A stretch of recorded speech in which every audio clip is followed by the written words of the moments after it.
6 p.m. Pakistan Standard Time. Assalamu alaikum. This is Radio Pakistan. The news read by Hassan Gilani. First, the headlines.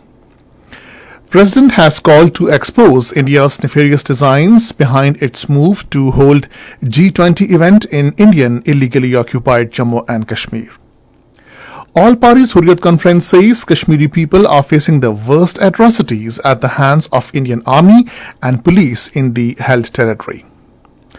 Pakistan has assured Palestinian people of its continued unflinching political and diplomatic support at all fora. Foreign Office says with repatriation of 1,000 Pakistani nationals from Sudan, evacuation operations have ended. In Sudan, more than 100,000 people have fled the country amid continued war between rival military factions for the last 2 weeks.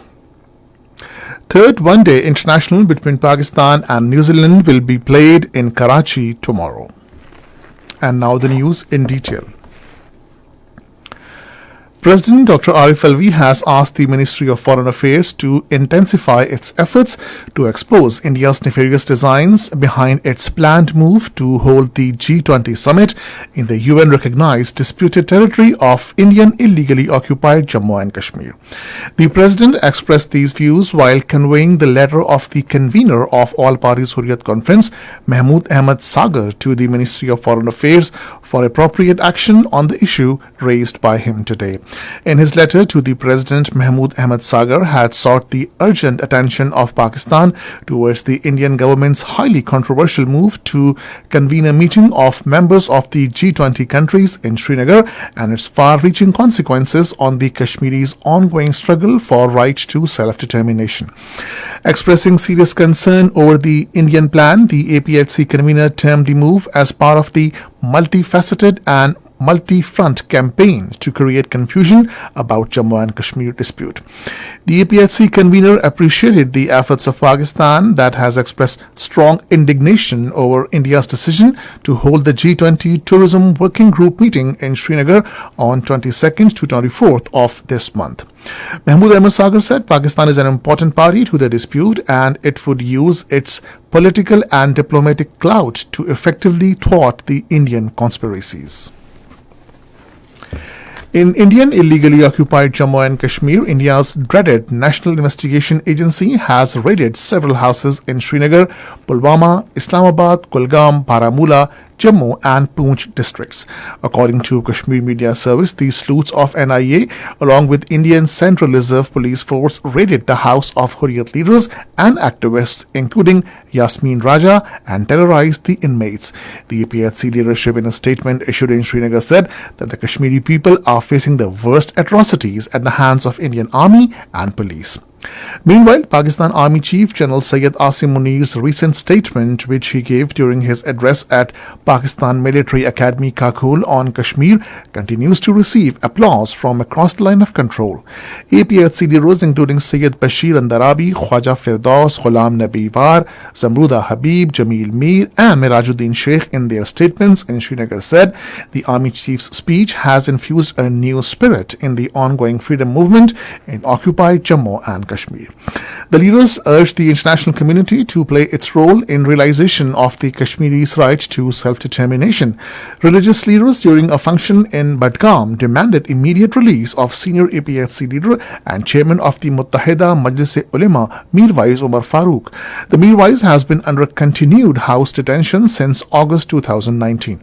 National Conference President Farooq Abdullah, while talking to media in Jammu, criticized the Bharatiya Janata Party for being involved in effecting a demographic change in IIO-JK.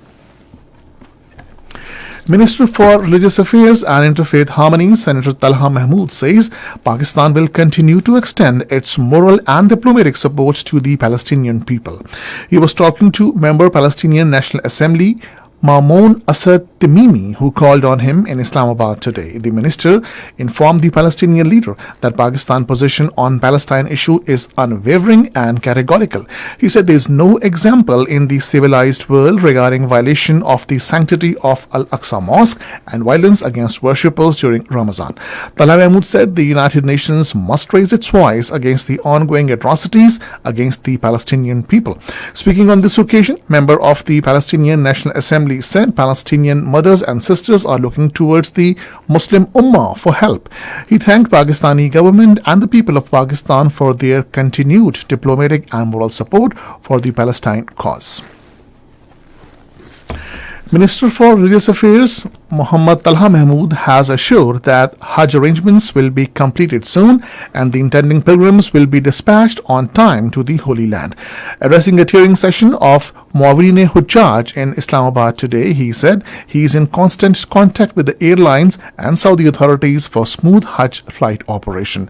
The Minister for Religious Affairs urged the Muawwin Hujjaj to fulfill their responsibilities in letter and spirit by taking care of the complete needs of pilgrims during the entire Hajj operation.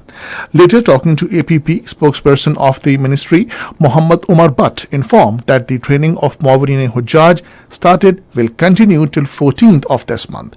He said after completing their caudal formalities, they will be divided into groups and assigned various duties during the Hajj operation.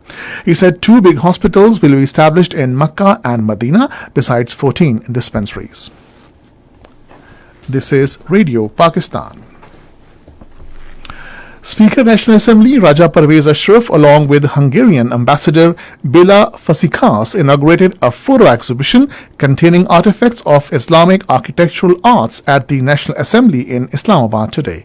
The photo exhibition, arranged in cooperation with the Embassy of Hungary, is part of the Golden Jubilee celebrations of 1973 Constitution of Pakistan. Speaking on the occasion, Raja Parvez Ashraf said this exhibition of Islamic cultural heritage is evident of the rich culture of Hungary. The speaker welcomed the joint initiative of Hungary and Turkey to preserve the Islamic cultural heritage of Ottoman Empire in Hungary. He said Pakistan highly values its relations with Hungary, which are based on commonality of views and shared values of democratic pluralism. He stressed on the need of further enhancing the bilateral relations. In his remarks, Hungarian ambassador to Pakistan, Bela Fasikas, said Hungary became part of Ottoman Empire in 1526. The ambassador said Hungary and Turkey initiated a project in 1990 to restore and preserve mosques and buildings constructed during the Ottoman rule. Over 1,000 Pakistanis evacuated from Sudan have been repatriated. In a statement today, the Foreign Office spokesperson said evacuation operations out of Sudan have ended. The statement said the evacuations through Jeddah will continue until last Pakistani returns safely. It said evacuation has carried out with the help of Saudi Arabia and China. Special Assistant to the Prime Minister on Youth Affairs Shaza Fatma Khaja called on Finance Minister Ishaq Dar in Islamabad today. During the meeting, they discussed financial modalities for the laptop scheme under Prime Minister's youth program to provide livelihood opportunities to the youth. More than 100,000 people have fled Sudan since heavy fighting broke out between rival forces on 15 April. United Nations High Commissioner for Refugees spokeswoman Olga Sarado told reporters in Geneva that refugees have been fleeing over Sudan's border with Egypt in the north and Chad in the west.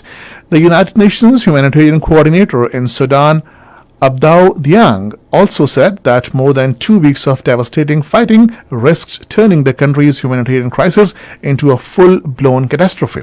He added that even before the current crisis, 1/3 of Sudan's population, nearly 16 million people, already needed humanitarian aid.